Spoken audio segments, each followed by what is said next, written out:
जय श्रीराम, जय गुरुदेव. चला सगळ्यांनी प्रार्थना करू आणि या सत्राला सुरुवात करू. सगळ्यांनी हात जोडूया. हात जोडू, डोळे मिटू. प्रार्थना म्हणण्यासाठी एक खोल दीर्घ श्वास घेऊया.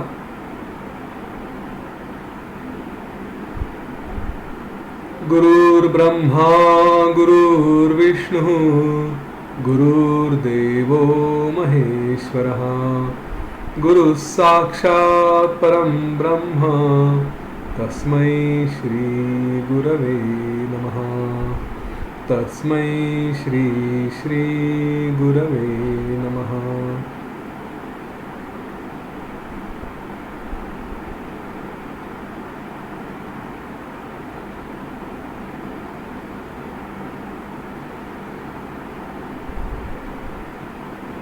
हळूवार डोळे उघडू. याच्यात बऱ्याचशा गोष्टी आल्या आहेत आणि हे जे काही जेवढं वाचलं याच्यात ज्ञानाचंही फार काय म्हणता येईल त्याला, ते फार छान ज्ञान दिलं आहे याच्यामध्ये. अतिशय सुंदर सुंदर विषय या तुम्ही जे या आठवड्यात जे वाचलंय त्याच्यामध्ये आलेले आहेत. खरं म्हणजे यांच्यावरती जरी अंमल केला तरी सुद्धा खूप आहे. आपली तहान काही मिटत नाही आणि हे ज्ञान आणखी आणखी हवं असं वाटत असतं. पण जर नीट सगळ्या गोष्टी वाचल्या असतील, थोडं त्याच्यावर विचार केला असेल तर जाणवतं की काही खरोखर अतिशय पॉवरफुल असं ज्ञान वसिष्ठ ऋषींनी दिलं. सुरुवात म्हणजे आता जसं सुरघू आहे, त्याच्यानंतर भास विलास यांच्या कथा आहेत, अशा अनेक गोष्टी करता करता त्याच्यामध्ये मी गोष्टींमध्ये जाणार नाही. पण यांच्यात त्यांचा जो आशय होता की एक दुसऱ्याला विचारणं, का रे बरं चाललंय का, आत्मज्ञान मिळालं का. मग ते एक सांगतात की नाही माझी कथा अशी आहे, माझी कथा तशी आहे, या जीवनामध्ये हे सगळं जे काही चाललंय त्याच्यातून सहजासहजी आत्मज्ञान मिळणं कठीण आहे. आणि मग त्याच्यावरती काय विचार केला, कसं केलं, हे सगळं वसिष्ठ ऋषींनी सांगितलं. याच्यामध्ये एक महत्त्वाचा भाग सुरुवातीला जो आला आहे तो म्हणजे कर्मचक्राचा. हां, की एक जीव दुसऱ्याला विचारतो की का रे आपणही नाही का संसारामध्ये काय कसं काय चाललं आहे. मग कधी सहज विचारलं की तुला सत्संगाला जाता आलं का, तुला कोर्सला जाता आलं का. हां, असे काही प्रश्न आले तर टिपिकली उत्तरं असे असतात, गेले तर छान आहे, पण नाही तर नाही, या संसाराच्या याच्यातून कुठे वेळ मिळतो, त्या रोजच्या कटकटी हे ते. हां, इकडे मुलांकडे बघा, बायकोला फिरायला घेऊन जा, नवऱ्याला फिरायला घेऊन जा. स्त्रियांचं तर आणखीनच वेगळं आहे, ते तर म्हणजे रांधावाडा उष्टे काढा असे म्हणत असतील. जॉब तर आहेच आहे, पण सोबत याही गोष्टी कराव्या लागतात, त्या काही सुटत नाही. तर हे असं सगळं असताना कसला वेळ मिळतो, कसलं काय, हो ना. आता हे तर जे कोणी सुरघू आणि भास विलास हे सगळे होते, परीघ यांचे सगळ्यांचे जे प्रश्न होते ते तर तसे म्हटले तर मुक्तच होते. त्यांना काही खूप जबाबदाऱ्या होत्या अशातला भाग नाही. पण तरी सुद्धा कर्मचक्राची फार छान गोष्ट त्यांनी सांगितली. काय म्हणाले, या सगळ्यांच्या इथून जे काही मन आहे आपलं, या मनामुळे काही ना काही गोष्टी सुरू राहतात. आणि मग तो जो स्वभाव आहे चक्राचा, की या मनामध्ये वृत्ती निर्माण होतात. वृत्ती म्हणजे मला काहीतरी हवं आहे किंवा वासना, मनाची टेंडन्सीज म्हणा, या सगळ्या गोष्टी असतात. आणि त्यांच्यानंतर मग काहीतरी कर्म होतात आणि कर्म केले की पुन्हा वृत्ती होतात, पुन्हा वृत्ती झाल्या की पुन्हा कर्म, आणि ह्या चक्रामध्ये माणूस अडकत राहतो. याच्यावर तुम्ही विचार केला असेल, आपल्या मनाचा स्वभाव असा आहे की ते कधी स्थिर राहत नाही, सतत चंचलता त्याच्यामध्ये असते. आणि हे चंचल मन मग काही ना काही विचार करत जातं आणि शेवटी कुठेतरी ते ॲक्शनमध्ये, कृतीमध्ये यायला सुरुवात होते. आता हा जो संपूर्ण भाग आहे योग वसिष्ठमधला, त्याच्यात जे काही सगळं सांगितलं ते समग्र मी सांगायचा प्रयत्न करतो.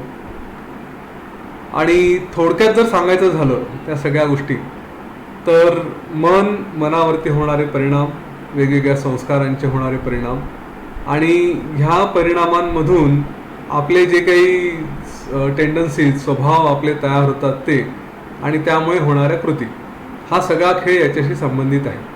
आणि मग पुढे हळूहळू याच्या मुळाशी जात जात मग या सगळ्याचं बीज काय, मनाचं बीज काय, चित्ताचं बीज काय, हा सगळा विषय अगदी शेवटी शेवटी चर्चेला आलेला आहे.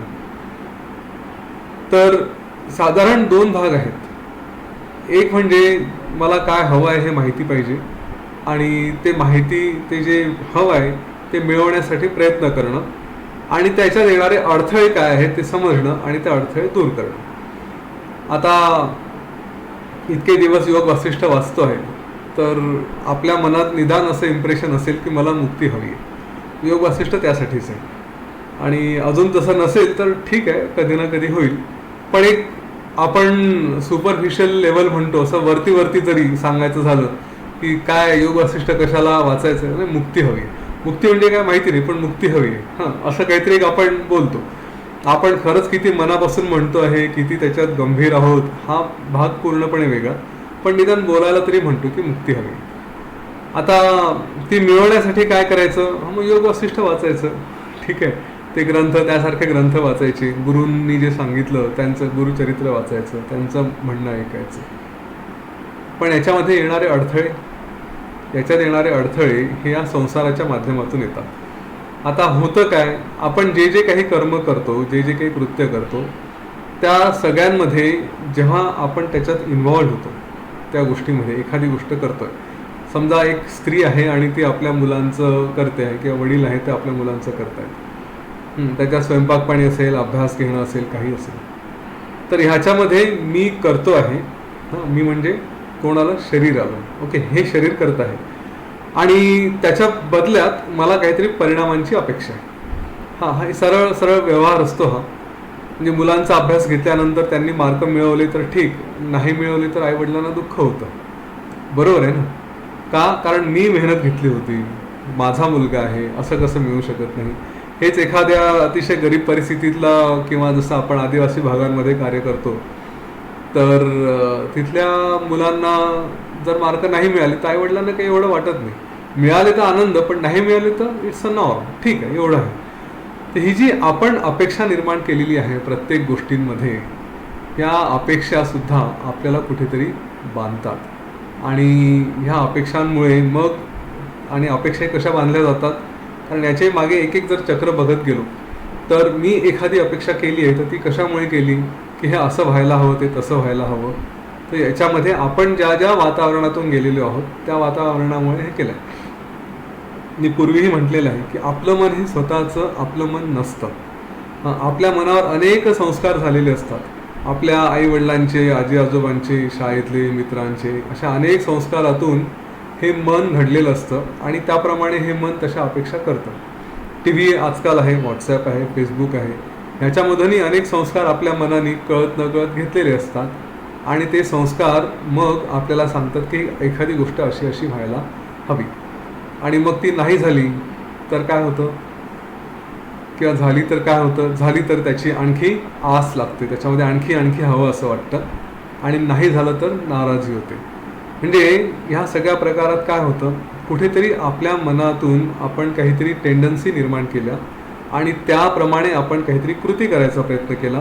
ती कृती झाली, त्याच्याप्रमाणे झाली तर आपल्याला सुख, म्हणजे त्याची पुन्हा ओढ, नाही झाली तर दुःख. ह्या आनंद आणि दुःख ह्याच्यातून हे जे निर्माण झालेले आहेत या आपल्या कृतीतून, ते सुद्धा एक प्रकारची पुन्हा वृत्ती निर्माण करतात की अरे हां, असं करायला पाहिजे, छान आहे.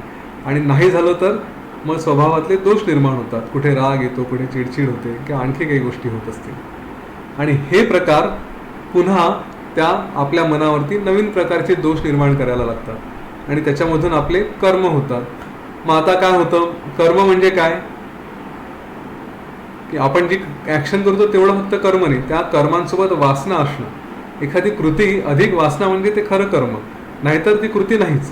तर जेव्हा आपण या वासनेसह कृती केलेली असते, आणि ती वासना पूर्ण नाही झाली, तर मग त्याच्यासाठी आपलं चित्त आपल्याला पुन्हा जन्म घ्यायला लावतं, आणि पुन्हा जन्म मृत्यूचा फेरा, पुन्हा त्या कृती, त्या पुन्हा काही ना काही ॲक्शन्स वासनेसहित, आणि त्याच्यामधून नवीन नवीन वासना निर्माण होत जाणं, आणि या अशा रीतीने या चक्रामध्ये आपण फसतो, याच्यातून बाहेर काही पडू शकत नाही.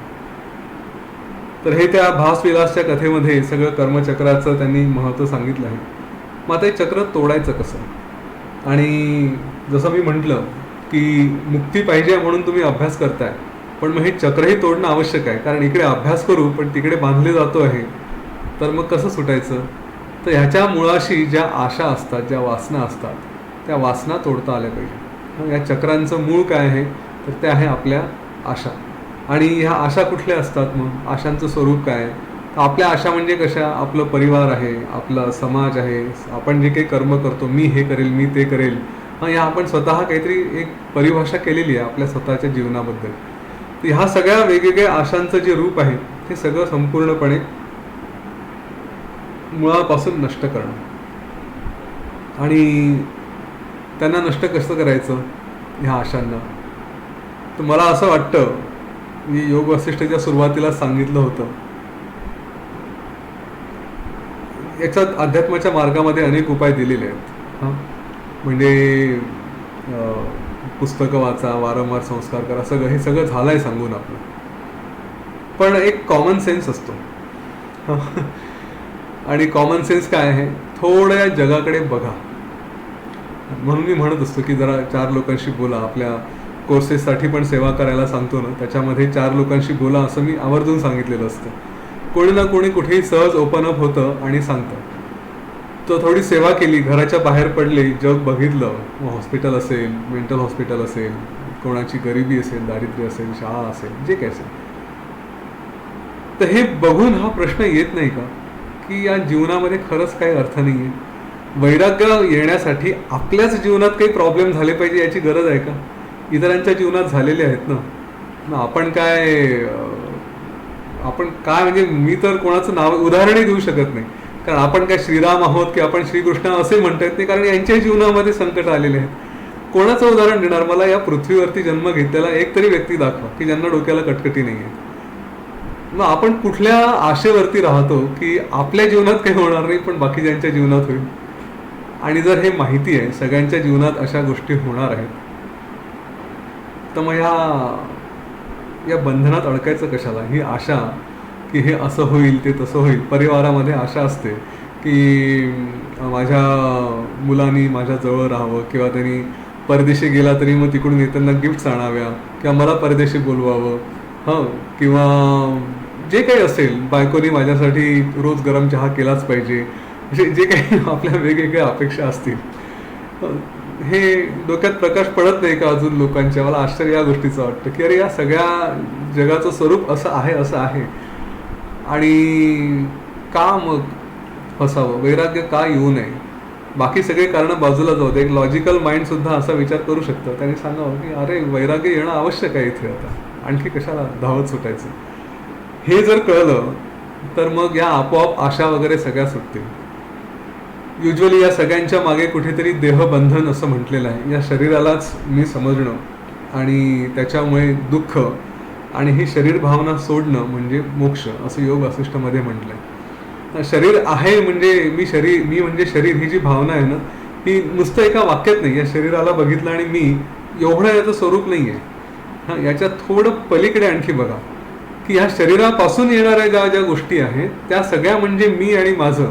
अहम ममत्व हा विषय अध्यात्मामध्ये वारंवार म्हटला जातो.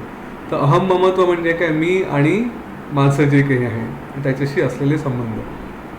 तर जेव्हा मी शरीर म्हणजे मी हे समजणं, या वाक्याचा अर्थ थोडा नीट समजून घ्या.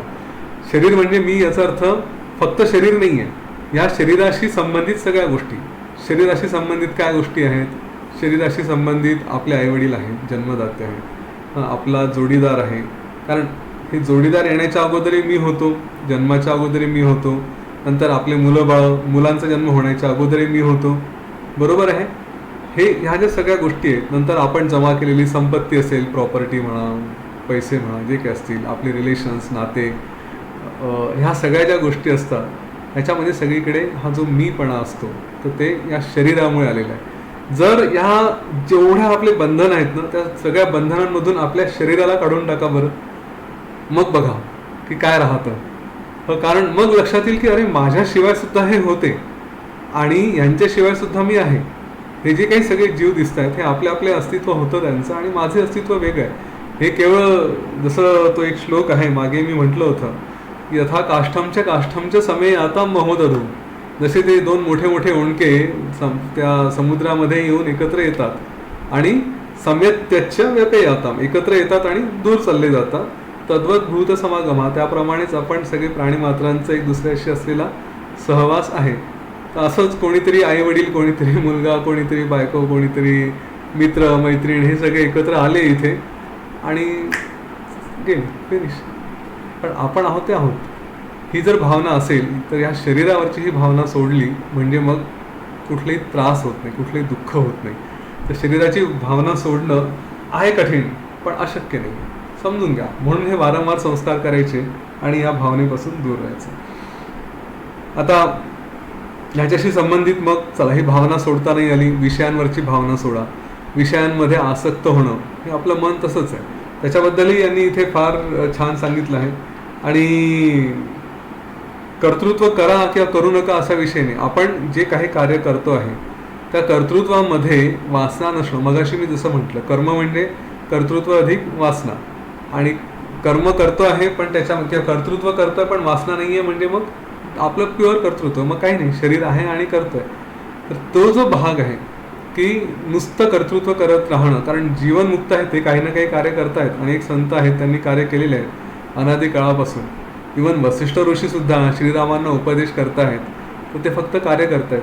त्यांना आता रामाला समजलं नाही समजलं त्याचं काही सुख नाही दुःख नाही. कारण तुम्ही, मला वाटतं निर्वाण प्रकरणात शेवटी ही गोष्ट, अगदी निर्वाण प्रकरणाच्या दुसऱ्या भागात शेवटी वसिष्ठ ऋषींनी सांगितलं आहे की पूर्वीच्या एका कल्पामध्ये रामा मी तुला उपदेश केला होता, पण तेव्हा तुला बोध झाला नव्हता. आता तेव्हाही यांनी जर 32,000 श्लोक सांगितले असतील आणि 32,000 श्लोक सांगूनही श्रीरामांना बोध नसेल झाला, तर एखाद्या गुरुची अवस्था कशी होईल. पण वसिष्ठांना काही फरक नाही पडला. आपण घ्या बरं, मुलाला 10 मिनिटं बसवा, गणित समजा, नाही समजलं तर आपली कशी चिडचिड होते, हो ना. एवढा वेळ समजून तुझ्या डोक्यात फरक पडत नाही म्हणजे काय, असं आपण उद्वेगाने बोलतो. त्यांनी तर 32,000 श्लोक सांगितले असतील, नाही 18 दिवस. तर हे लक्षात घ्या इथे की अनासक्त राहणं. आपण जे काही विषय असतील, मग ते विषय म्हणजे पुन्हा तेच विषय, म्हणजे आपण आजूबाजूला जे इंद्रियांना दिसतं त्या सगळ्यांना तुम्ही विषय म्हणा, जे आपल्या आतमध्ये अनुभवाला येतं ते सगळे विषय म्हणा. म्हणजे बाहेरचे आणि आतले दोन्ही विषय हे लक्षात घेतले पाहिजे. म्हणजे विषय म्हणजे अट्रॅक्शन्स म्हणा, ज्याच्यामध्ये माणूस फसतो. तर यांच्यापासून अनासक्त राहणं. श्रीरामांनी प्रश्न विचारला होता की संघ म्हणजे काय, संघाबद्दल त्यांनी विचारलं होतं. तर वसिष्ठ ऋषी म्हणाले की ही जी काही मी म्हणजे शरीर आणि याच्याशी संबंधित ज्या काही वासना, जे काही विषय येतात ते सगळे संघाचा भाग आहे, आणि म्हणून असंग व्हा. आपण एक भजन आहे आर्ट ऑफ लिव्हिंगमध्ये, असंगोहम किंवा निसंगोहम असं ते भजन आहे, त्याच्यामध्ये शिवोहम शिवोहमचं. ही भावना आपल्यामध्ये असावी, असंगोहम. पुन्हा तो प्रश्न येईल की जर संघ सोडायचा झाला तर मग करायचा कोणाशी, की संघ करायचाच नाही. तर संघ करायचा असेल तर सत्संग करा. सत्संग म्हणजे काय, अनेक वेळा आपण म्हणतो सत्संगाबद्दल, आपण हा शब्द ऐकला असेल. तर सत्संग म्हणजे काय, कोणी म्हणतात संतांचा संघ, कोणी म्हणतात जो भजन कीर्तन करा, ठीक आहे. पण ह्या सगळ्यांच्या मुळाशी हे हे सत्संगाचे वरचे वेगवेगळे स्तर झाले. या सगळ्यांच्या मुळाशी जो खरा अर्थ येतो, या सगळ्या गोष्टी केल्यानंतर जो खरा सत्संग, म्हणजे एक सत्संग केला, भजन कीर्तन केलं म्हणजे मग काय झालं की ठीक आहे, मला चांगले लोक पण आले, कारण तिथे गेल्यानंतर चांगले लोक मिळाले, त्यांचाही संघ झाला म्हणून त्यालाही सत्संग, चांगल्या लोकांसोबत होणं. पण यांचा आणखी एक जो परिमाण आहे, परिणाम आहे, ते परिणाम काय आहे तो की खरं सत म्हणजे काय हे समजून घेणं आणि त्याच्याशी संग करणं. आपलं मूळ स्वरूप काय आहे त्याच्याशी संग करा. संगती कोणाची, त्याचीच हवी. कायम जी म्हणतो की अरे मी कोण आणि माझ्यासोबत बस जो असेल त्याच्यासोबत राहणं, तो खरा सत्संग. मग ज्याला हा सत्संग आहे त्याला दुसऱ्या कुठल्या संघाची गरजच नाही. तर हा सत्संगाचा विषय समजून घ्या. म्हणजे मला वाटतं तुम्ही या विषयावर निश्चितपणे चर्चा केलेली असेल की खरा सत्संग काय आहे. कारण नुसतं सत्संगाचा अर्थ भजन कीर्तन केलं आणि झालं असं नाही, तर त्याचं हे पण स्वरूप समजून घ्या की सत्संग काय असतं. ह्या मनाला कशातही थारा द्यायचा नाही. कुठलेही विषय असतील त्या कशामध्येही त्यांना अडकू द्यायचं नाही. हा सत्संग झाला. नंतर मग वसिष्ठ ऋषी द्रष्टा, दृश्य, दर्शन यांच्याबद्दलही सांगतात. हे जे अनेक त्रिपुटी आहेत त्याच्यामध्ये हे सगळ्यात महत्त्वाचं, ज्याच्यावर बऱ्याच ठिकाणी चर्चा केलेली आहे. द्रष्टा म्हणजे जो अनुभव घेतोय तो, दृश्य म्हणजे ज्याचा अनुभव घ्यायला पाहिजे तो, आणि दर्शन म्हणजे जो अनुभव आहे तो.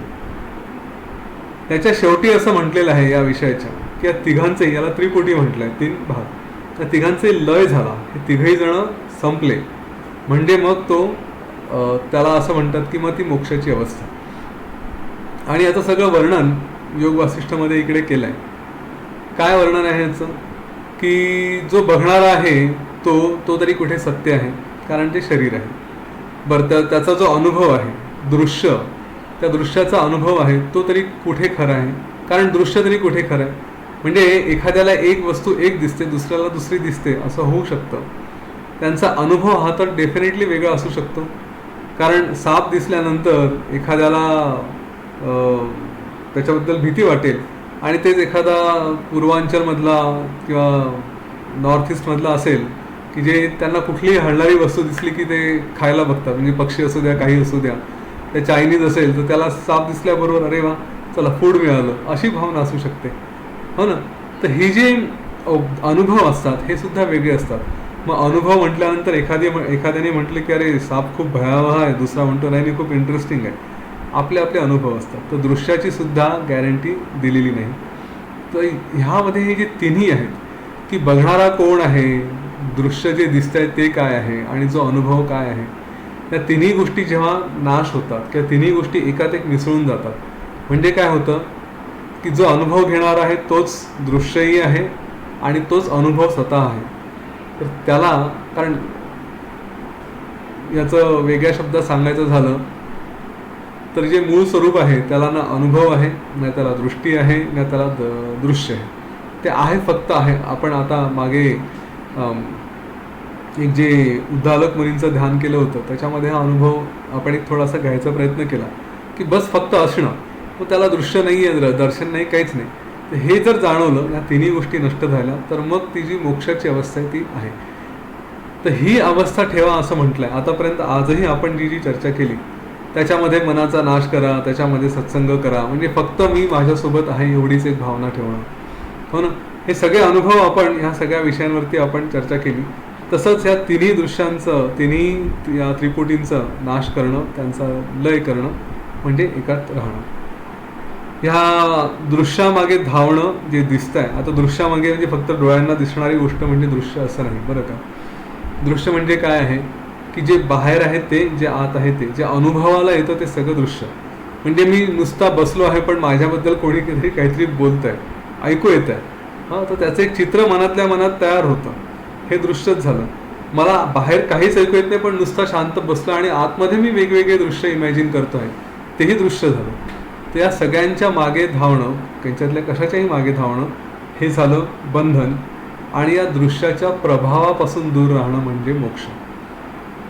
नीट लक्षात घ्या हे वाक्य.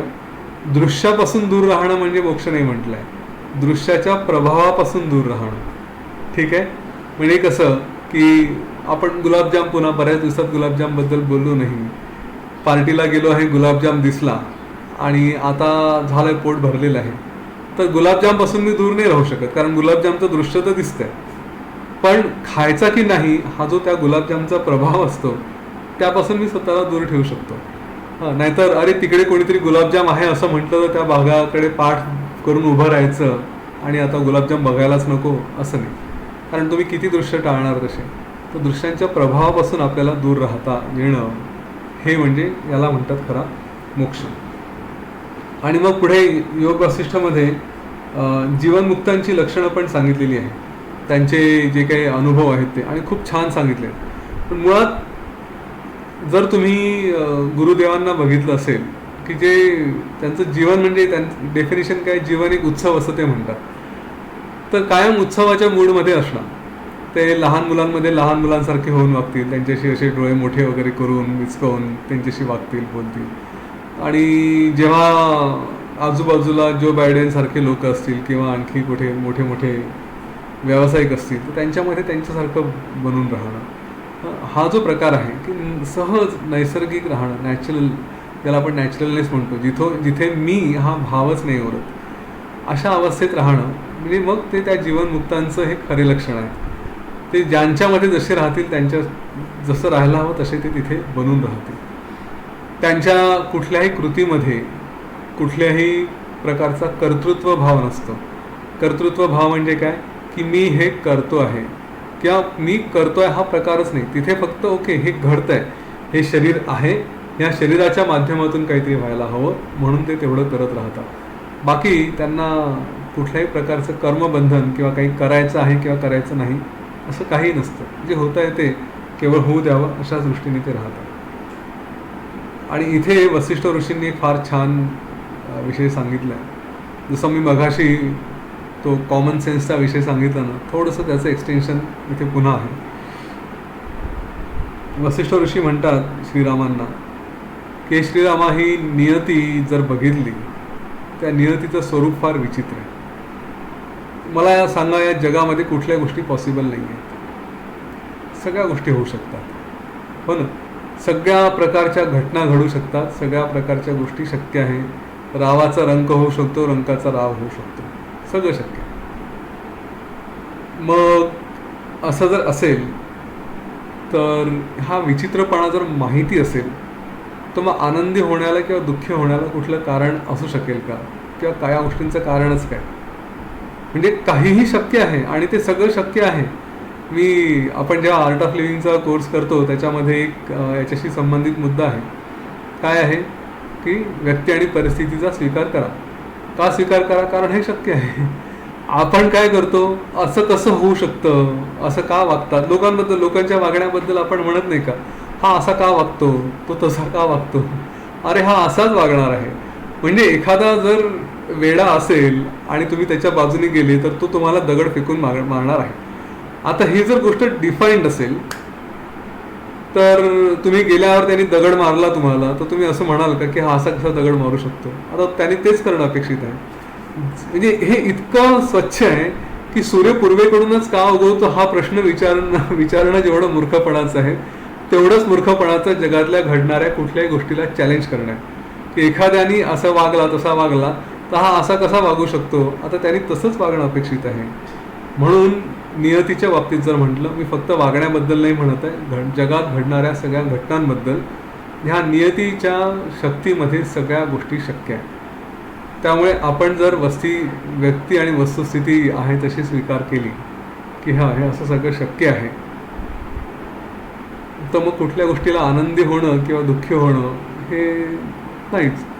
म्हणजे आई ही रागावणारच आहे, वडील हे ठोकणारच आहेत, हे सगळं होणार आहे, त्याच्यात काय वेगळं काही नाही, हे होणार आहे. बरोबर आहे. हा मुद्दा लक्षात घ्या, फार इम्पॉर्टंट आहे आपल्या जीवनामध्ये आनंदी राहण्यासाठी. वसिष्ठ ऋषींनी फार अगदी थोडक्या शब्दांमध्ये पण इतका गहन विषय सांगितला की नियतीच्या विचित्रपणाकडे बघून हर्ष आणि दुःख, आनंदी आणि दुःखी होण्याला काही कारणच उरत नाही. जे आहे ते आहे, असंच राहणार आहे. त्याच्यानंतर वीतहव्य मुनींचं त्यांचं प्रकरण आहे, फार सुंदर त्यांचं ध्यान वगैरे आहे. ध्यान केलं का ते वीतहव्य मुनींचं शलाका नाही आपण घेतली होती किंवा कसं? नाही केलं, आता घेईन. बरं, ते रेकॉर्डेड होतं, ते करतो. तुमच्या प्लेलिस्टमध्ये आहे. तर वीतहव्यांची गोष्ट फार छान आहे आणि त्याच्यात काही 2-3 महत्त्वाचे मुद्दे आले. एक म्हणजे ते अनेक वर्ष जेव्हा ध्यानात होते आणि त्यांच्या शरीरावरती मग कशाचाच परिणाम झाला नाही, तर त्याच्याशी संबंधित श्रीरामांनी विचारलं होतं की ह्यांच्या शरीराला, म्हणजे 2 प्रकारचे प्रश्न होते की हिंस्र पशु, जंगली प्राणी, त्यांनी येऊन त्यांना खाल्लं नाही, काही केलं नाही. आणि दुसरा प्रश्न होता की एवढं चिखलात वगैरे शरीर रुतलं होतं परंतु मग ते शरीर कुजलं नाही, असं कसं होऊ शकलं? तर याचं वसिष्ठ ऋषींनी दोन्ही प्रकारे उत्तर दिलं आहे. एक ते म्हणाले की शरीर जरी हे प्राणायामाच्या किंवा ध्यानाच्या अवस्थेत होतं तरी त्याच्यामध्ये एक संविद ती होती, त्यांची चेतना होती. आणि ही चेतना, हिचं स्वरूप कसं होतं? अतिशय शांत असं होतं. ह्याला आम्ही माझ्या भाषेत संविदचं ट्युनिंग म्हणेल किंवा आपल्या चेतनेचं ट्युनिंग म्हणेल. हां, आपल्या आजूबाजूला जे लोक येतात ना, ते आपण कसे आहोत त्याप्रमाणे ते सहज बदलू शकतात. किंवा एखादी व्यक्ती की आपण त्यांच्या ऑरामध्ये, आपल्या साध्या भाषेत म्हटलं तर त्यांच्या ऑरामध्ये, त्यांचा जो प्रभाव आहे त्याच्यामध्ये जाऊ शकतो. तर आपला प्रभाव कसा आहे, समोरच्यांचा प्रभाव कसा आहे ह्याप्रमाणे, आणि कोणाचा प्रभाव जास्त आहे, कोणाचा प्रभाव जास्त शांततेकडे आहे, त्याप्रमाणे या गोष्टी होऊ शकतात, बदलू शकतात. याचे अनेक अनुभव घेतो. आजूबाजूला ऑफिसमध्ये सगळं गोंधळ आहे, खूप काहीतरी लोक टेन्शनमध्ये आहे, आणि एखादी अतिशय शांत स्वभावाची व्यक्ती जी खरंच मनापासून शांत आहे आणि स्थिर आहे, स्थिर बुद्धीची व्यक्ती अशी आल्याबरोबर बाकीच्यांना एकदम व्हायचं वाटतं. त्यांचाही जो काही ताप असतो, जे काही सगळं असं उसळलेलं असतं ते सगळं शांत होतं आणि तेही थोडं एका लेवलला, ऐकण्याच्या लेवलला येतात. पण हे आपण बघितलेलं आहे. आपल्या साधं हॉलमध्ये एखाद्या व्यक्तीचा प्रवेश झाल्याबरोबर पटकन जाणवतं की अरे काहीतरी विशेष व्यक्ती आलेली आहे. तर तसं जेव्हा आपल्या आजूबाजूला कोणी तापट स्वभावाचे, हिंस्र स्वभावाचे व्यक्ती येतात आणि आपला स्वभाव अतिशय शांत असेल तर ते सुद्धा आपल्या याच्यात येऊन त्यांचा स्वभावही शांत होतो. वसिष्ठ ऋषींनी वीतहव्याबद्दल हेच सांगितलं की त्यांचं शरीर, त्यांचं जी चेतना आहे ती इतकी शांत स्वरूपाची होती की त्यांच्या परिसरात आलेले हे जे कोणी जंगली प्राणी होते ते सुद्धा स्वतःचं हिंस्त्रपणा विसरून जायचे, स्वतःचा तो जंगलीपणा, ती जी खुनशी वृत्ती असेल ती सगळं ते विसरून जायचे आणि तिथे आजूबाजूला शांततेने राहायचे. यांच्या प्रभावापासून दूर गेले की मग पुन्हा ते आपल्या मूळ वृत्तीकडे यायचे. तर हा एक भाग त्यांनी सांगितलेला आहे. दुसरा भाग असा म्हटलेला आहे की जेव्हा कोणी प्राणायाम वगैरे करतं तर मुळात शरीरात जे काही स्पंदन होतात, म्हणजे शरीर कुजलं का नाही, या चिखलामध्ये होतं, सगळं पाणी आलं होतं, तर त्यांनी सांगितलं की आपल्या शरीरामध्ये जे काही बदल होत असतात, म्हणजे समजा चिखलात आहे आणि शरीर बदलायला पाहिजे तर ते कशामुळे होतात, तर जेव्हा शरीरामध्ये ती ॲक्टिव्हिटी सुरू असते. ॲक्टिव्हिटी कुठली की चेतना आहे, प्राण वाहतो आहे, प्राण वाहत असेल तर आपल्या नाड्यांमधून प्राणशक्ती वाहत आहे, आणि हे सगळं जेव्हा सुरू असतं तेव्हा शरीरामध्ये बदल होणंही शक्य आहे. परंतु जे योगी असतात, जे प्राणायामच्या माध्यमातून श्वास रोखून धरतात आत किंवा बाहेर, तर त्या श्वासाबरोबर त्यांनी ही सगळी जे काही संचार होणार असतो हा शरीरामध्ये तो सुद्धा थांबतो आणि त्यांचं शरीर हे वज्रासारखं कडक होतं, दगडासारखं कडक होतं, आणि त्याच्यामुळे कुठलेही बदल जर आत होत नसतील तर बाहेरून काही बदल होण्याची शक्यता नाही आहे. म्हणजे आपल्या आतमध्ये जर सगळं स्थिर आहे तर बाहेरूनही काही कुठल्या गोष्टींचा परिणाम होणार नाही, ते कुजणार नाही. कारण तो बदल करण्यासाठी ते अगदी साधं शरीरामध्ये काही व्हायचं असेल तर त्या भागात तो बदल घडवून आणण्यासाठी सुद्धा तिथे चेतना हवी. जर यांनी सगळं शरीर अचेतन करून ठेवलं आहे, जे मृत शरीर नाही आहे, त्याच्यामध्ये कुजू देण्याची सुद्धा प्रक्रिया होत नाही, कारण प्राण त्याने धरून ठेवलेला आहे, तो थांबलेला आहे तिथे. तो त्याच्यानंतर या सगळ्या गोष्टी होणं शक्य आहे. आणि म्हणून जे लोक नियमितपणे प्राणायाम करतात, अनेक वर्ष प्राणायाम करत आलेले असतील, तर ते दिसायला जास्त यंग दिसतात, तरुण दिसतात. हे तेवढंच खरं आहे. का? कारण त्यांच्या शरीराचं असं हे, आता तुम्ही गुगलवरती काय इकडे तिकडे बघा, you can actually stop ageing, म्हणजे आपलं जे काही वय वाढणं आहे ते सुद्धा स्टॉप करण्यापेक्षा स्लो करता येतं. म्हणजे मी पुढच्या 15 वर्षामध्ये ॲक्च्युली 15 वर्षाचं वाढ झालेली असण्याच्या ऐवजी मी 10 वर्ष वाढलेलं असेल असं होऊ शकतं. हां, दिसायला मी जो काही 65 वर्षाचा दिसायला हवा त्याच्याऐवजी मी कदाचित 60 वर्षाचाच दिसेल. हे कशाच्या माध्यमातून शक्य आहे? प्राणायामच्या. कारण तेवढा वेळ ते शरीर स्थिर राहतं. आणि याच्या पुढे हे जे प्राणस्पंद आहे त्याच्यामुळेच हे आयुष्यात होणारे सगळे, जीवनामध्ये घडून येणारे हे सगळे बदल असतात. हा विषय थोडा नीट अभ्यासाचा आहे. म्हणजे याच्याबद्दल जेव्हा पुढे सांगितलं आहे, आणि जो शेवटचा भाग येतो योग वासिष्ठमधला या उपशम प्रकरणाचा, तो याच्याशी संबंधित आहे की आतापर्यंत जे जे बोललो त्या सगळ्यांचा जो एक सुरेख त्यांनी मिलाप घातलेला आहे त्या शेवटच्या प्रकरणामध्ये, की वसिष्ठ ऋषींना श्रीरामांनी विचारलं की या संसार वेलीचं बीज काय. हे जे सगळं तुम्ही म्हणताय सगळ्यामध्ये आपण सुरुवात काय केली? कर्मचक्राची. कर्मचक्र कशामुळे? संसार आहे तर मला या संसारातून या सगळ्या गोष्टी कराव्या लागतात, आणि मग ते कसं तोडायचं, आशा तोडायच्या वगैरे असं सगळं इथपर्यंत आलं. तर त्यांनी श्रीरामांनी विचारलं की या सगळ्यांचं बीज कशामध्ये आहे. आणि वसिष्ठ ऋषींनी फार सुंदर सांगितलं. ते म्हणतात की असं एकाचं बीज म्हणजे एकाखाली जे स्तर असतात तसे ते त्यांनी सांगितले की सगळ्यात पहिल्यांदा जो आपलं काही बीज असेल संसार वेलीचं तर ते आहे आपलं चित्त. हां. आणि चित्ताचं बीज काय आहे तर मग म्हणजे संसाराचं बीज शरीराचं बीज आहे चित्ताचंही बीज आहे 2 वासना आणि प्राणस्पंद म्हणजे शरीर आपलं जे काही प्राण श्वास घेतो आपण श्वासोच्छवासाचा. तर संसारवेलीचं बीज आहे शरीर, कारण शरीर स्वतःला समजतं मी आहे किंवा मी स्वतःला समजतो मी म्हणजे शरीर. आणि ज्या क्षणी मी स्वतःला शरीर समजलो त्या क्षणी माझं सगळं मी आणि माझं हे निर्माण झालं, अहम ममत्व आलं. म्हणजे माझा परिवार आला, माझी प्रॉपर्टी आली, या सगळ्यांमध्ये मी अडकलो आणि हे माझं म्हणून मग त्यांच्याकडून अपेक्षा आल्या, म्हणजे तिथे आशा आल्या, हे वेगवेगळे विषय आले, त्यांच्यामध्ये फसलो. बरं ठीक आहे. मग आता या शरीराचं बीज काय, शरीर तरी कुठून आलं? मग शरीराचं बीज आहे चित्त का? कारण हे चित्त ज्या काही वेगवेगळ्या आशा असतात त्या पूर्ण करण्यासाठी हे शरीर निर्माण करतं. मागेही आपण बघितलंय की ह्या शरीराला चित्त राबवतं आणि त्याच्याकडून सगळ्या जे काही कार्य करायचे ते सगळे करून घेतात आणि त्यानंतर मग त्या चित्ताची जी काही तृप्ती आहे ती झालेली नसते, शरीर तर संपून जातं. चित्त म्हणतं ठीक आहे, पुन्हा नवीन शरीर निर्माण करू. अशा रीतीने एक एक कार्य करत जायचं, शरीराकडून काय हवं ते करून घ्यायचं. आशा पूर्ण नाही झाली की नवीन शरीर निर्माण करायचं. हे त्या चित्ताचं कार्य सतत सुरू असतं.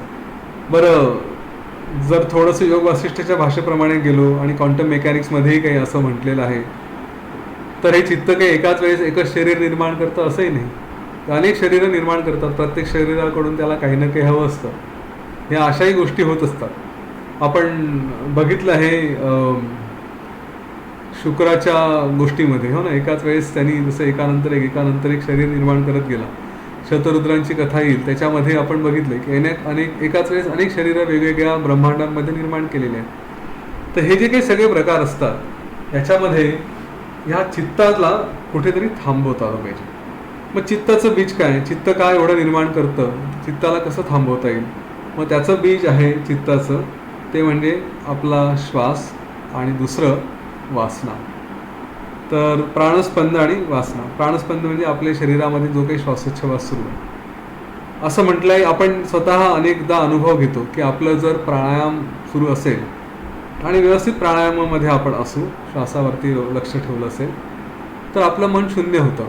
मी आतापर्यंत कितीदा तरी मी तेच ते सांगितलं आहे की मन जर भरकटत असेल तर सहज आपल्या श्वासाकडे बघा.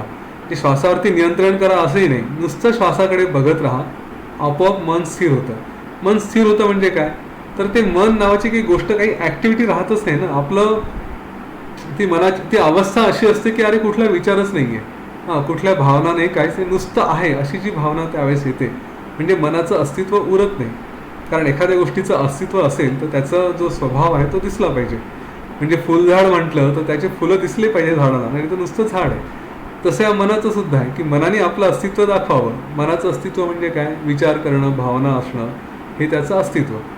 पण मी जर नुसतं श्वासावरती लक्ष दिलं आणि ह्या काहीच घटना घडत नसतील, ना विचार येत असतील, ना कुठल्या भावना येत असतील, तर मन उरलेलं नाही. म्हणून हे जे काही चित्त आहे यांचं एक कारण आपला श्वास आहे.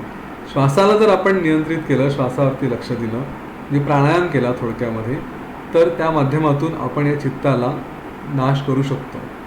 आणि दुसरं त्याचं जे स्वरूप आहे वासना, तर वासनांसाठी असं म्हटलं आहे की वासना नष्ट करण्यासाठी आत्मतत्वाचा अभ्यास आणि मनन थांबवणं.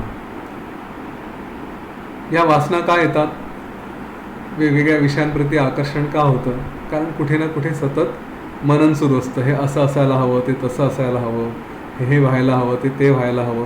अशा प्रकारे आपण अनेक पद्धतीने विचार करत राहतो आणि हा विचार करत करत करत करत आपण वेगवेगळ्या वासना निर्माण करतो.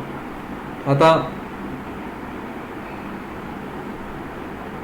हे जर मनन थांबवलं, हा विचार करणंच थांबवलं, तर या वासना पण थांबतात. वासना आणि प्राणस्पंद म्हणजे आपला श्वास, ह्या दोन्ही गोष्टी एक दुसऱ्यांवरती अवलंबून आहे, हेही माहिती आहे. आपण याचाही अभ्यास केलेला आहे की जर श्वास सुरू असेल तर वासना या म्हणजे मन कार्यरत राहतं म्हणून वासना निर्माण होतात आणि वासना असतील तर त्याप्रमाणे श्वासही आपला बदलत जातो. बघा, जेव्हा आपण ध्यानात असतो म्हणजे प्राणायाम करताना आपण प्राणांवरती नियंत्रण करतो आणि आपण आपल्या भावना आपलं मन यांना सांभाळतो, त्याला शून्य करतो. जेव्हा ध्यानात असतो तेव्हा काय होतं, ध्यान करताना आपलं मन शून्य करतो आपण, बरोबर आहे. कुठले विचार येत असतील तर आठवतं आत्म अनात्म भाव आपण वापरतो. जे विचार येत असतील ते आत्म नाही आहे. हां, मी आत्म म्हणजे फक्त जे काही येईल ते आत्मा आहे का, मी आहे का, मी आहे का असा विचार आपण करतो. आणि हा जेव्हा आत्म अनात्ममध्ये आपण जातो तेव्हा आपले विचार आपल्या भावना सगळ्या बाजूला होऊन आपण फक्त असतो त्या स्थितीत. पण कधी एखाद्या डॉक्टरनी आपलं काय म्हणतात त्याला ECG घ्यायचं ठरवलं त्यावेळेस जेव्हा आपण ध्यानाच्या अवस्थेत असतो, त्यांना विचारा माझ्या श्वासाची गती कशी होती. अतिशय संथ, अतिशय स्थिर, शांत असा श्वास. हां, तर आपली नाडीसुद्धा तशीच बिहेव करायला लागते. तर हा जो प्रकार होतो की आपल्या वासनासुद्धा आपल्या श्वासावरती नियंत्रण करतात. या दोन्ही गोष्टी एक दुसऱ्याला सांभाळतात, एक दुसऱ्याला वाढवतात, एक दुसऱ्याला कमी करतात. वासनांना आवरा, श्वास आवरला जातो. श्वासाला आवरा, वासना आवरल्या जातात. हे गणित जर लक्षात आलं तर आपल्याला जे जे शक्य आहे ते करता येतं. बरं, या दोघांचे बीज काय आहे? या दोघांचं बीज म्हणजे संविद, म्हणजे जी जाणीव आहे, चेतना आहे की अरे माझ्यामध्ये मी असल्याची जी चेतना आहे तीच कुठेतरी या सगळ्याला ॲक्टिव्ह करते आहे. एक प्रकारे त्याला अहमभाव पण म्हणता येईल. संविद म्हणजे अहमभाव नाही, पण एक आपण ग्रॉस लेवलला समजण्यासाठी म्हणू शकतो की मी आहे. आणि या मी असण्याच्या भावनेमध्ये मग इथून पुढे सगळं सुरू होतं. आता त्या संविदलाही त्या जाणीवेलाही कसं स्थिर करता येईल, तिचंही बीज काय आहे, तर तिचं बीज आहे केवळ आत्मतत्व. त्या तत्वाशी एकरूप झालो, त्याचं काही बीज नाही, कारण ते स्वतःच अनादि अनंत असेल. त्याच्याशी जर आपण एकरूप झालो तर हे सगळे पुढचे जे काही अंकुर फुटतात ना, म्हणजे एकाचं बीज दुसरं, दुसऱ्याचं बीज तिसरं, तर जे मूळ बीज आहे त्याच्यापासून येणारे हे अंकुरच म्हणता येतील. तर हे जे सगळे अंकुर आहेत हे उगवणारच नाही, कारण आत्मतत्वामध्ये जो स्थिर होतो त्याला पुढे कुठल्याही ना जाणीवीची गरज आहे, कारण मी आहे हा प्रकारच राहत नाही. जे काही आहे ते आहे. आणि त्याच्यानंतर मग ना शरीर आहे, ना चित्त आहे, ना श्वासाचं काय चाललं आहे, ना वासनांचं काय चाललं आहे, कुठलाही विषय येत नाही. जे आहे शरीराने करायचं ते करेल. मी आहे तो आहे आणि आहे त्या स्थितीतच राहतो. पुढे आपण आता निर्वाण प्रकरणामध्ये दुसऱ्या भागात आपण चुडाला आणि शिखीध्वज यांची गोष्ट ऐकू. तेव्हा शिखीध्वजाला जेव्हा आत्मज्ञान झालं आणि त्यांनी फार छान वाक्य म्हटलं होतं. त्यांनी सांगितलं की मी सगळं अनुभव केला आणि आता हा प्रश्न नाही पडला की मी कोण आहे म्हणून. त्याने म्हटलं मी जो कोणी असेल तो असेल, आता मला त्याच्याशी घेणं देणं नाही. किती छान हे आहे ते, त्याला खरं मुक्ती म्हणतात. की एक वेळ म्हणजे मागच्या याच्यात आपण बघितलं होतं की ती ओढ असते की मी कोण हे शोधायचं. हां, त्याला आपण सविकल्प म्हणतो की मला तो शोधायचं मी कोण आहे. आणि एकदा ती प्राप्ती झाली की आता कोणी का असे ना काय करायचं आहे. आता मला कळलं आहे की जो कोणी असेल तो असेल, मला कशाशी बंधन नाही, मी आहे तो आहे, जो असेल तो असेल. तर ती शेवटची अवस्था, ती अवस्था प्राप्त करणं म्हणजे अतिशय आनंद. मग काय शोधायचं आणि काय करायचं. जीवनमुक्त मग अशा अवस्थेत ते मुक्तीची सुद्धा अपेक्षा करत नाही. ते म्हणतात जे असेल ते असेल, कोणाला मिळालं तर मिळालं, नाही तर नाही मिळालं, हू केअर्स. हां, असे ते भाव असतात. तर हा जो सगळा प्रवास आहे आपण या आज जे बघितलं की संसार वेल, कर्मचक्र हे संसार वेलीपासून होतं. या संसार वेलीचे बीज काय आहेत, चित्त आलं, त्याच्यासोबत आशा आल्या, मग वरती म्हणजे जसं झाड छाटायचं म्हटल्यानंतर डायरेक्टली मुळापासून उपटायचं म्हटलं तर ठीक आहे, पण वरच्या फांद्या कापायच्याच नाही असे नाही. झाड खूप जड असतं, कदाचित नाही होणार. तर मग आशा कापा, विषयांपासून दूर राहा. यासाठी जे काही वेगवेगळे नियम आपल्या सगळ्या संस्कृतीमध्ये दिलेले आहेत ते सगळे थोडे थोडे करत जायचे. कारण एखाद्याला डायरेक्टली एवढा मोठा जो इतका समूळ त्याचे काय म्हणतात त्याचं मूळ इतकं खालपर्यंत गेलेलं आहे, ते तोडणं जर शक्य नसेल तर मग पहिले फांद्या छाटा, म्हणजे झाड हळूहळू छोटं होईल. त्याला जे काही बाहेरून प्रेरणा मिळते. या झाडाचं उदाहरण फार सुंदर आहे, लक्षात घ्या. झाड वाढतं कशामुळे? मुळांना पाणी घातलं जातं हा एक भाग आहे, मूळ स्वतःचं पाणी शोधतात. परंतु दुसरं, त्या झाडाला वाढण्यासाठी हेच जे पानं वगैरे असतात ते सूर्यप्रकाश घेऊन अन्न तयार करतात आणि झाडालाही मजबूत करतात. संपूर्ण चक्र त्यांचं असं सुरू राहतं. तर आपण निदान हे जे विषय वगैरे आहेत, जे बाहेरचं दृश्य बघणारे आहेत ते तर कापून टाकू कमीत कमी. कसे कापायचे? आपल्याकडे जे अनेक पद्धती दिल्या आहेत, प्राणायाम करा, ध्यान करा, व्रत वैकल्य दिले आहेत. श्रावण महिना सुरू आहे, याच्यात जसं उपवास करतो, श्रावण सोमवार जसं उद्या आहे उपवास केला, तर या निमित्ताने कुठेतरी आपण शिकतो की अरे मी माझ्या मनाला शरीराला नियंत्रण घालू शकतो. उपवास केला आणि खरंच कडक उपवास करायचा ठरवला की आज काहीच खाणार नाही, संध्याकाळीच काय जेवायचं असेल तर जेवेल, किंवा काही जण दुसऱ्या दिवशी जेवतात. तर आता छान साबुदाणा खिचडीचा वास आला, मग खायची इच्छा झाली, पण आपल्या मनाला सांगू शकतो की अरे नाही, मी घालेल आजच्या दिवस आवर घालेल, नाही खाणार. शरीर थोड्या वेळाने म्हणायला लागतं भूक लागली आहे, पोटात असे कावळे ओरडायला लागतात, आतड्यांचे वेगवेगळे आवाज यायला लागतात. तरी सांगायचं नाही ठीक आहे, एक दिवस सहन कर, अर्धा दिवस पाऊण दिवस उपाशी राहिल्याने काही मरणार नाही एवढं निश्चित आहे, शरीराला काही होत नाही. हे जेव्हा हे छोट्या छोट्या गोष्टीतून ट्रेनिंग होतं, मग जसं आपण विषयांकडे वेगवेगळे आकर्षित होऊ शकत नाही, साबुदाणा खिचडीकडे आकर्षित नाही झालो, तर आपल्याला कॉन्फिडन्स येतो की चला मी बाकीच्याही विषयांपासून स्वतःला वाचवू शकतो. तर हे जे काही मार्ग सांगितलेले आहेत आपल्या संस्कृतीमध्ये, त्यांचा उपयोग जर करत गेलो हळूहळू, त्या सगळ्या गोष्टी सहज साध्य होतात. जे म्हणतो फांद्या कापणं आहेत ते प्रकार होतील, मग हळूहळू मुळांना पण छाटायला आपण जाऊ शकतो आणि मग जे आपलं स्वतःचं मूळ तत्व आहे त्याच्यामध्ये राहू शकतो. तर तुमचं निर्वाण प्रकरण उद्या सुरू होईल आणि अतिशय सुंदर आहे. सुरुवातीलाच काकभूषुंडची कथा आहे. त्याच्यात या प्राणायामबद्दल जेवढं सांगितलं आहे तेवढं कमीच आहे आणि अतिशय सुंदर आहे ते. मी म्हणेल जर तो विषय नीट समजले तर तुमच्याकडे कदाचित काही काही रहस्य हे स्वतःहून चालत येतील. कारण काही गोष्टी अशा असतात की ज्या शेअर करण्यासारख्या नसतात, परंतु माझ्यासोबत पूर्वी ज्यांनी अभ्यास केलेला आहे आणि ज्यांनी स्वतःहून वाचलं, म्हणजे मी कुठे कोणाला सांगितलं नाही, परंतु त्यांनी स्वतःचा स्वतः अभ्यास केला आणि मग चर्चा करता करता ते म्हणतात की मी अमुक ठिकाणी व्यक्तीकडून हे ऐकलं, म्हणजे मोठ्या मोठ्या सिद्धांकडनं त्यांनी काहीतरी ऐकलं, पण म्हणतात की योग वसिष्ठमध्ये हे अगोदरच दिलं होतं, हे माहिती होतं मला. एवढी या प्राणायामशी संबंधित असलेल्या ज्या गोष्टी आहेत काकभूषुंड प्रकरणात, त्यांची शक्ती एवढी प्रचंड आहे. आपोआप स्वतःला आपल्या श्वासाशी आणि त्या श्वासाला कसं नियंत्रण करायचं, त्या श्वासाला कसं वळवायचं, कुठल्या भागामध्ये तो श्वास कुठे फोकस करायचा, कशावरती लक्ष ठेवायचं, हे इतकं सुंदर दिलेलं आहे. आणि ते जर खरंच तुम्ही त्याच्यावरती विचार केला तर तुमचे स्वतःचे प्राणायाम, तुमच्या स्वतःच्या सिद्धी तयार होतील आणि ते अतिशय सुंदर असतील. खूप छान अनुभव येतात. कसं आहे की आपल्या नियमांप्रमाणे जे मी अनुभवलं ते इतरांना सांगता येत नाही, कारण सगळ्यांनाच ते कळेल अशातला भाग नसतो. अनुभव हा अनुभवाचा असतो, त्याच्यामुळे प्रत्येकाला आपलं आपलं जे सुचायचं ते सुचू दे. तुमच्यातल्या कोणाला असं वाटलं की मी असं केलं म्हणजे तसं होतं किंवा असे अनुभव येतात, तर ते आपल्यापर्यंतच ठेवा, इतरांशी शेअर करायची गरज नाही. परंतु त्याचा अभ्यास करून मनन मात्र जरूर करा. काकभूषुंड प्रकरण मी पुन्हा सांगेल की त्याच्यातले प्राणायामाचे मार्ग हे अतिशय सुंदर आहेत. जेवढा विचार कराल तेवढं कमीच आहे. तर वाचा जरूर. आणि काही प्रश्न असतील तर मग आता घेऊ आपण. आजच्या दिवस थांबू इथे. जय गुरुदेव, जय श्रीराम. जय गुरुदेव, जय श्रीराम. अप्रतिम सेशन झालं, म्हणून सर आम्ही रविवारी वाट बघतो तुमची, कारण आम्ही जे तुमच्या सेशनच्या आधारे आणि ग्रंथाच्या आधारे आम्ही जे रोज वाचतो ते सुपरफिशियल असतं, पण तुम्ही आम्हाला एवढी डेप्थ दाखवता की आज आता कर्मचक्र इतकं सुंदर कळलं की इच्छा वासनेसह कृती केली की ते कर्म बनतं.